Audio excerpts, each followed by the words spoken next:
উম্মতের দল, আমার ভালোবাসাটা কেমন হতে হবে, কেমন হতে হবে, তোমার তরফ থেকে আমার উপর ভালোবাসাটা কেমন হওয়া লাগবে, সেটার ব্যাখ্যা বিশ্লেষণ, সেটার এরকম ভাবে স্কেল মাপকাঠি আমি পয়গম্বর বলে দিলাম।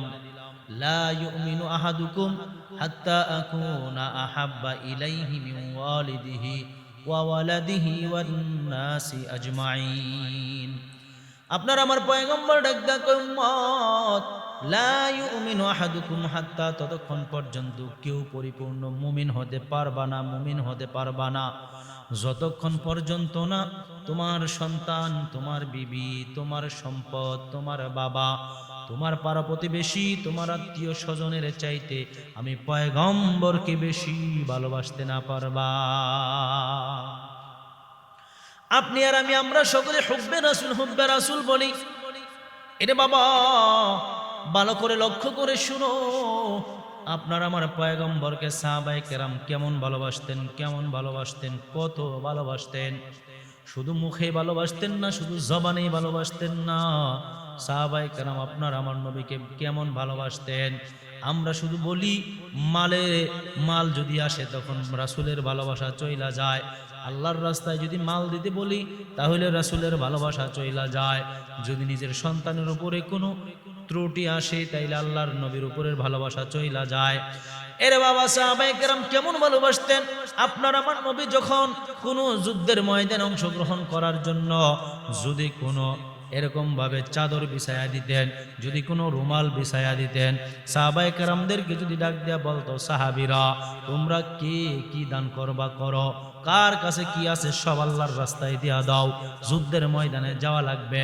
সাহাবায়ে কেরাম যুদ্ধের ময়দানে অংশগ্রহণ করার জন্য শুধু নিজের জান দিয়েছে তা নয়, নিজের মাল দিয়েছে, নিজের মাল দিয়েছে, মাল দিয়েছে। এরে বাবা, ভালো করে লক্ষ্য করে শোনো, শুধু আমরা সারা জীবন শুনে আসছি নিজের সন্তানের চাইতে বেশি ভালোবাসতে চাই। হুব্বে রাসূল কাকে বলে? হযরত আবু বকর সিদ্দিক রাদিয়াল্লাহু তাআলা আনহু, তিনি এরকম ভাবে আল্লাহ পাক রব্বুল আলামিনের পয়গম্বরের হাতে হাত রাখার পর, কালিমা পয়রা মুসলমান হওয়ার পর থেকে তিনি তিনার জীবনে যত মাল ছিল, যত সম্পদ ছিল আল্লাহর রাস্তায় দিয়া দিছে। আল্লাহর রাস্তায় এমন ভাবে সমস্ত সম্পদগুলা তিনি দান করে দিয়েছেন। হযরত আবু বকর সিদ্দিক রাদিয়াল্লাহু তাআলা আনহু আল্লাহর রাস্তায় মাল দিতে যাইয়া নিজের শরীরের জামাটা পর্যন্ত দিয়া দিছে। নিজের শরীরের মধ্যে যে জামা ছিল সেটাও একটা সালার চট ছিল। ওই সালার চটটা শুধু একক ছিল না, ওই সালার চটটা ডাইরেক্ট একটা সালা ছিল না, ওটার মধ্যে 60টা তালি ছিল। আল্লাহ রাব্বুল আলামিন আপনার আমার পয়গম্বরের সাহাবী হযরত সিদ্দিক আকবর রাদিয়াল্লাহু তাআলা আনহুকে এত ভালোবাসলেন, এত পছন্দ করলেন। নবীর ভালোবাসা, সাহাবায়ে কেরাম নবীকে এই পরিমাণ ভালোবাসতেন। দেখেন সাহাবীরা যে পরিমাণ নবীকে ভালোবাসতেন, আল্লাহ পাক রব্বুল আলামিন সাহাবীদের কেমন ভালোবাসতেন। হযরত আবু বকর সিদ্দিক রাদিয়াল্লাহু তাআলা আনহু জমিনের মধ্যে সালার চট পইরা বৈশা গেল। আর ওই দিক দিয়ে আল্লাহ রাব্বুল আলামিন হযরত আবু বকরের পোশাকটাকে এত কবুল করছে। হযরত আবু বকর সিদ্দিক রাদিয়াল্লাহু তাআলা আনহুর পোশাক অনুযায়ী আল্লাহ তাআলা হযরত জিবরাইল আলাইহিস সালাতু ওয়াস সালামকে দুনিয়ার জমিনে পাঠাইয়া দিছে। হযরত জিবরাইল সালার চট পরে আপনার আমার পয়গম্বরের কাছে ওহী নিয়ে চলে আসছেন। আপনার আমার পয়গম্বর দেখা বলতেছেন, ভাই জিবরাইল, কি হইল, তুমি সালার চট পরে আসলা কেন? জিবরাইল ডাক দিয়া কয়, পয়গম্বর, ওই যে দেখেন আপনার বন্ধু আবু বকর, সে সালার চট পইরা বৈশা আছে। আমার আল্লাহ তার উপরে এত খুশি হইছে, এত খুশি হইছে, আমার আল্লাহ রাব্বুল আলামিন আকাশের সমস্ত ফেরেশতাদেরকে সালার চট পরার ঘোষণা দিয়া দিছে। হুব্বে রাসূল কাকে বলে? আপনার আমার পয়গম্বরের সাহাবী হযরত সিদ্দিক আকবর রাদিয়াল্লাহু তাআলা আনহু পয়গম্বরকে কেমন ভালোবাসতেন। বাবা, ভালো করে লক্ষ্য করে শোনো, ভালো করে লক্ষ্য করে শোনো। আমরা যদি দুনিয়ার জমিনে রাসূলকে এমন ভাবে ভালোবাসতে পারতাম, আমরা যদি পয়গম্বরকে এমন ভালোবাসা দিতে পারতাম, তাইলে দুনিয়ার জমিনটা আমাদের জন্য সহজ হয়ে যাইত। কাল কিয়ামতের দিন হাশরের ময়দানে আল্লাহ পাক রব্বুল আলামিনের নবী আমাদের জন্য সুপারিশ করতেন। আল্লাহ পাক রব্বুল আলামিনের নবী আমাদেরকে সুপারিশ কইরা জান্নাতের মধ্যে ঢুকায়া দিতেন। এরে বাবা দেখো কেমন ভালোবাসছেন নবীকে, নিজের সন্তানের চাইতে বেশি ভালো কিভাবে বাসলেন আপনার আমার পয়গম্বর। সিদ্দিক আকবর রাদিয়াল্লাহু তাআলা আনহু মনে মনে চিন্তা করতেছিলেন, আল্লাহ যদি আমার ছোট্ট কন্যা সন্তানটারে, যদি আমার ছোট্ট কন্যা সন্তান আয়েশা সিদ্দিকা রাদিয়াল্লাহু তাআলা আনহুকে যদি আমি আমার পয়গম্বরের হাতে উঠাইয়া দিতে পারতাম, আমার নবীর সঙ্গে যদি বিবাহ দিয়া দিতে পারতাম, তাইলে আমি বাবা হিসেবে কত ধন্য ছিলাম, তাইলে আমার পয়গম্বরের সঙ্গে আমার উঠা বসা আরো বেশি হয়ে যাইত, আমার পয়গম্বরের সঙ্গে আরো সুসম্পর্ক হয়ে যাইত। আমি চাই আমার কন্যাটাকে আমার পয়গম্বরের সঙ্গে বিবাহ দিতে। আপনার আমার পয়গম্বর হযরত সিদ্দিক আকবর রাদিয়াল্লাহু তাআলা আনহুর মনে মনে যা বলেছিলেন সেটা কবুল করে নিলেন। মাই আশিকে মাওলাহু মেরা ইশকে নিরালা, मैं आशिक मौला हूँ मेरा इश्क निराला, ये जुमला जहाँ जिसके तजल्ली से उजाला, ये जुमला जहाँ जिसके तजल्ली से उजाला, मैं हाशमियों मुत्तलबी कुछ नहीं हो, मैं हाशमियों मुत्तलबी कुछ नहीं हो, महबूब पिया का नबी जिंदगीते हो, महबूब पिया का नबी जिंदगीते हो। আপনার আমার পয়গম্বরের কাছে এরকম ভাবে জিবরাইল আলাইহিস সালাতু ওয়াস সালাম ওহী নিয়ে চলে আসলেন। আয়েশা বলতেছেন, ইয়া রাসূলুল্লাহ দেখেন রেশমি রুমালের মধ্যে আল্লাহ তাআলা একটা ছবি পাঠায়া দিয়েছে। আল্লাহ পাক রব্বুল আলামিন পছন্দ করেছেন, পাত্রী পছন্দ করেছেন। আল্লাহ রাব্বুল আলামিন চায় আপনাকে এই পাত্রীর সঙ্গে বিবাহ দিতে। আপনার আমার পয়গম্বরের কাছে আয়েশা যখন রেশমি রুমালের মধ্যে এরকম ভাবে ছবিটা দেখায়া দিল, আপনার আমার পয়গম্বর আশ্চর্য হয়ে গেল। এত ছোট একটা কন্যা সন্তান কিভাবে বিবাহ হয়?